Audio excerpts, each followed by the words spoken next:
నమస్తే సార్. నమస్తే అండి. మీ పేరు? నా పేరు వాసు అండి. డాక్టర్ వాసు అంటారు. ఏం పని చేస్తారు సార్? నేను వెటర్నరీ డాక్టర్ అండి. సార్, ఇప్పుడు ప్రస్తుతం ఆంధ్ర రాష్ట్రంలో కూటమి ప్రభుత్వం గెలిచింది. కూటమి ప్రభుత్వం గెలిచి 18 నెలలు పూర్తి చేయడం జరిగింది. ఎలా అనిపించింది అసలు ఈ 18 నెలల సుపరిపాలన? ఎక్సలెంట్గా ఉంది. పేరు పెట్టాల్సిన పని ఏమి లేదు. గత ప్రభుత్వం మెరుగంటారు, ఈ ప్రభుత్వం మెరుగంటారు? అసలు గత ప్రభుత్వానికి దీనికి అసలు పోలిక పెట్టొద్దండి. నక్కెక్కడ నాగలోకం ఎక్కడ, అసలు దానికి దీనికి పోలికే లేదు. ఖచ్చితంగా దానికి దీనికైతే పోలిక లేదు. ప్రస్తుతం ఈ 18 నెలల పరిపాలనలో కూటమి ప్రభుత్వం ప్రజలకి ఎంత చొరవగా చేరుకుంది, అలాగే ఏ ఏ పథకాలు అమలు చేసింది అంటారు? సూపర్ 6లో ఆల్మోస్ట్ 5 పథకాల వరకు అన్నీ అమలు చేశారు. మిగిలిన ఒక పథకం అమలు చేస్తారు, దానికి కొంచెం టైం పడుతుంది. అలాగే అమరావతి కూడా వేగంగానే జరుగుతుంది. అమరావతిలో కన్స్ట్రక్షన్స్ ఏంటి, అమరావతి డెవలప్మెంట్ ఏంటి, అలాగే మన రాష్ట్రానికి వచ్చి పెట్టుబడులు కూడా బాగా వెల్లువెత్తుతున్నాయి. కేంద్రం సహకారంతో ఏంటి, మన నారా లోకేష్ గారి కృషితో ఏంటి, బాగా మంచి ఇన్వెస్ట్మెంట్స్ అయితే తీసుకొస్తున్నారు. ఇంకా కావాల్సిందే ఉందండి. పోలవరం కూడా ఆంధ్రప్రదేశ్ జీవనాడి పోలవరం కూడా ఆల్మోస్ట్ 88% కంప్లీట్ అయిపోయింది. ఇంకా 12% 1.5 ఇయర్లో 1 ఇయర్లో కంప్లీట్ చేస్తామని నారా చంద్రబాబు నాయుడు గారే చెప్పారు. సో పేరు పెట్టాల్సింది ఎక్కడా లేదు, ఎంచాల్సిన పని లేదు. ప్రస్తుతం అమరావతిలో పేరు నాని గారు స్ట్రైట్గా రోడ్లు వేస్తున్నారు. మీరు ఎక్కడ పడితే అక్కడ వంకట టింకర రోడ్లు వేస్తారు, అమరావతిలో మట్టుకి స్ట్రైట్గా రోడ్లు ఎందుకు వేస్తున్నారు?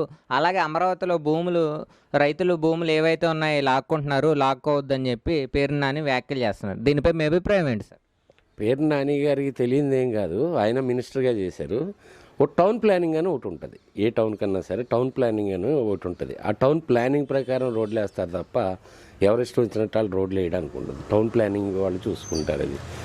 అది ఎక్కడ పడితే అక్కడ అడ్డదిడ్డంగా వేస్తున్నారని చెప్పడానికి ఆ టౌన్ ప్లానింగ్ని బట్టి వేస్తారు, అంతేగాని ఎవరిష్టం వచ్చినట్టు వాళ్ళు వేయడానికి లేదు కదండి. సార్, ఇప్పుడు ప్రస్తుతం చూసుకుంటే గతంలోనూ మేమే రాజ్యం వెళ్ళాం, ఇప్పుడు ప్రస్తుతం కూడా మేమే రాజ్యం వెళ్తామని చెప్పి వైసీపీ వారు వ్యాఖ్యలు చేస్తున్నారు. 2029లో కూడా మా ప్రభుత్వం అందుబాటులోకి వస్తుంది, 2029లో మా ప్రభుత్వం రాగానే టీడీపీని జనసేనని తొక్కి పడతామని చెప్పి వైసీపీ వారు వ్యాఖ్యలు చేస్తున్నారు. అసలు ఇది ఏమంటారు?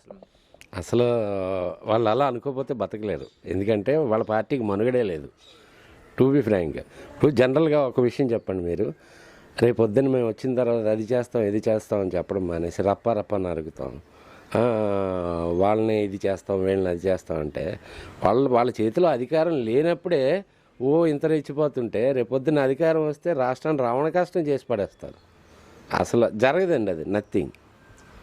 రీసెంట్గా జగన్ పుట్టినరోజున మేక తలకాయలు నరికి మరి రక్తం చెందించి జగన్ పోస్టర్లకే రప్ప నరుకుతామని చెప్పి ఇది చేయడం జరిగింది. ఏంటంటారు వాళ్ళ పైచాచిక తత్వం ఏంటంటారు? అసలు యథా రాజా తదా ప్రజ. అక్కడ పెద్ద మనిషి సైకో, సో ఆ ప్రజలు కూడా అలాగే ఉంటారు. వాళ్ళని ఫాలో అయ్యే ప్రజలు కూడా అలా సైకోలాగా బిహేవ్ చేస్తుంటారు. వాళ్ళకి ఏంటంటే కొంచెం మానసిక చంచలత్వం అంటారు దాన్ని, అంటే మానసిక వికలాంగులు అనమాట వాళ్ళు, అంటే సైకోస్ అంటారు.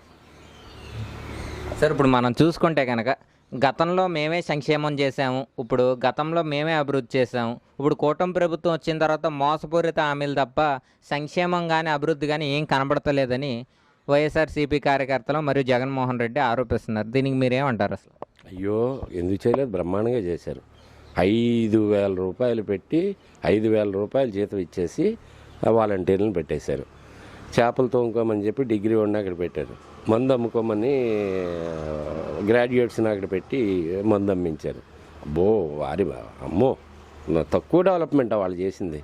జనాలను అధపాతాళంలోకి తొక్కేసి వాళ్ళు ఇష్టం వచ్చినట్టు చేశారు. రాష్ట్రాన్ని రావణ కష్టం చేసేసారు. అప్పుడు దాన్ని కవర్ చేసుకోవడానికి ఇప్పుడు చంద్రబాబు నాయుడు గారు పడుతున్న తంటాలు నిజంగా ఆయనకే తెలుసు, ఆయన దగ్గరుండి చూసేవాళ్ళకే తెలుస్తుంది. ఈ 18 నెలల పరిపాలనలో రాష్ట్రం అనేక రకాల అప్పుల ఊబిలో మునిగిపోయిందని చెప్పి వైసీపీ వారు వ్యాఖ్యలు చేస్తున్నారు. దీన్ని అసలు ఏమంటారు మీరు? వాళ్ళు అసలు అప్పులు చేయలేదా? వాళ్ళు అప్పులు చేసి ఓన్లీ సంక్షేమ పథకాలు తప్ప ఇంకేమన్నా ఇచ్చారా చెప్పండి? వాళ్ళు చేసిన అభివృద్ధి ఏంటి చెప్పండి? వాళ్ళు తెచ్చిన కంపెనీలు ఏంటి, ఇవేంటి ఓసారి చెప్పమంటే ఆయన అప్పడాల పూలు అంటాడు, ఇంకోటేమో బొబ్బట్లు అంటాడు, అల్లం వెల్లుల్లిపాయ పేస్ట్లు అంటాడు. అవి మామూలుగా ఇంట్లో లేడీస్ తయారు చేసుకుంటారండి. వాటికి ప్రత్యేకించి ఇండస్ట్రీ అని పేరెట్టాల్సిన అవసరం లేదు. అది వాళ్ళ డెవలప్మెంట్ అంతే, అంతకు మించి వాళ్ళకి సీన్ లేదు. దావోస్ వెళ్తే చలేస్తుంది, దుప్పటి కప్పుకోవాలి, రగ్గు కప్పుకోవాలి, స్నానం చేయడానికి ఉండదు, ఇలాంటి సాకులు చెప్పారు తప్ప ఎందుకురా అంటే ఏడ్చామంటే ఎగదొబ్బడానికి కానీ అంతే ఏమీ లేదు. వాళ్ళ వల్ల జరిగింది ఆంధ్రప్రదేశ్కి శూన్యం, పైపు వచ్చి నష్టం భారీగా 20 ఏళ్ళు వెనక్కిపోయింది మన ఆంధ్ర రాష్ట్రం. 2019 ఒక్కసారి 2019లో ఒక్కసారి మళ్ళా కనుక టీడీపీ వచ్చి ఉంటే ఈ రోజుకి రాష్ట్రాన్ని ఏ లెవెల్లో ఉండేదంటే ఆ లెవెల్లో ఉండేది. సో జనం ఒక్క ఛాన్సు అన్నదానికి ఏదో బాగా చేస్తాడేమో యువకుడు అని చెప్పి ఇచ్చారు, కానీ అతని సైకోతత్వం ఏంటో తెలిసిపోయింది. నారా లోకేష్ గారు లండన్ పర్యటనలో భాగంగా నారా లోకేష్ గారు చంద్రబాబు గారిని తప్పించి ఆయనే సీఎం అవుదామని చెప్పి ఇదవుతున్నారని చెప్పి వైసీపీ వారు వ్యాఖ్యలు చేస్తున్నారు. నిజంగా నారా లోకేష్ సీఎం అవ్వాలంటే వాళ్ళ నాన్నగారిని తప్పించాల్సిన అవసరం ఉందంటారు? ఏడవడానికి వేరే సాకేం దొరక్క ఆ ఏడుపు అంతకు మించి ఏమీ లేదు. ఇప్పుడు వైఎస్ రాజశేఖర రెడ్డి గారికి వైఎస్ జగన్మోహన్ రెడ్డి గారికి రిలేషన్ ఎలా ఉండేది, నారా చంద్రబాబు నాయుడు గారికి నారా లోకేష్ గారి రిలేషన్ ఎలా ఉందన్న జనాలు చూస్తున్నారు, అందరికీ తెలుసు. వాళ్ళు ప్రత్యేకించి ఏమి వకాలు తప్పించుకొని వీళ్ళ మీద ఏమి కంప్లైంట్ చేయాల్సిన అవసరం అయితే లేదు. సరే, ఇప్పుడు ప్రస్తుతం చూసుకుంటే ఆంధ్ర రాష్ట్రంలో ఎంత అభివృద్ధి చెందిందంటారు ప్రస్తుతం ఈ 18 నెలల పరిపాలనలో? అలాగే ఏదైతే ఏపీఎస్ఆర్టీసీ ఉందో శ్రీశక్తి పథకంతో కొన్ని కోట్ల నష్టం వెదజల్లిందని చెప్పి వైసీపీ వారు కానీ బయట కానీ వ్యాఖ్యలు చేస్తున్నారు. నిజంగా శ్రీశక్తి పేరుతో కోట్లలో నష్టం జరుగుతుందంటారు ఏపీఎస్ఆర్టీసీకి? ఏపీఎస్ఆర్టీసీకి నష్టం జరగడం అంటే ఆ నష్టాన్ని రాష్ట్ర ప్రభుత్వం బేర్ చేస్తుంది కదండి. వాళ్ళకి డబ్బులు ఇవ్వకుండా అయితే లేదుగా. ఏపీఎస్ఆర్టీసీకి వెళ్ళే టికెట్ ఫేర్ అయితే రాష్ట్ర ప్రభుత్వం పే చేస్తుంది. ఆ రాష్ట్ర ప్రభుత్వం పే చేస్తున్నప్పుడు ఏపీఎస్ఆర్టీసీ నష్టాల్లో ఎందుకు ఉంటుంది? కేవలం అది ఓన్లీ స్త్రీశక్తి పథకం వల్ల ఎందుకు నష్టాల్లో ఉంటుందండి?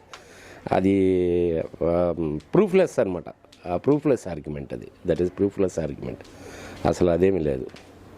అంటే గతంలోనే మేము డబ్బులు ఇచ్చాము, గతంలో మేమే సంక్షేమం చేసామంటున్నారు. అంటే ఇప్పుడు ప్రస్తుతం సంక్షేమం ఏం జరగట్లేదు, పరిపాలన అసలు సుపరిపాలన అనేది లేదు, గతంలో మాదే పరిపాలన మాదే రాజ్యం అంటున్నారు. దీనికి మీరేమంటారు?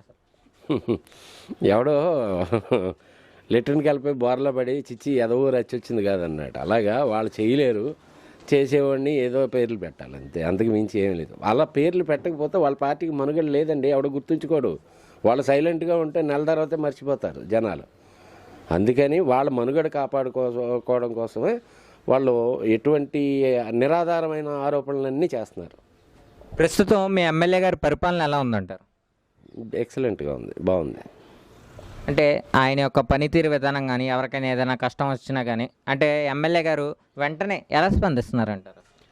ఎమ్మెల్యే గారు అంటే అన్ని ఊళ్ళలోనే ఎమ్మెల్యే గారు ఉంటారు మన నియోజకవర్గాలకి.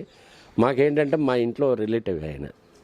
రీజన్ ఏంటంటే ఏ మనిషికి కావాల్సిన ఎప్పుడు అవసరమైనా ఉదయం 6 గంటల నుంచి అందుబాటులో ఉండే వ్యక్తి. డైరెక్ట్గా ఒక ఎమ్మెల్యేని వితౌట్ అపాయింట్మెంట్ కలవగలిగేది ఒక బడేటి చంటి గారిని మాత్రమే. ఈ మధ్య ఆయనకి రీసెంట్గా ఆయనకి జిల్లా అధ్యక్ష పదవి కూడా ఇచ్చారు.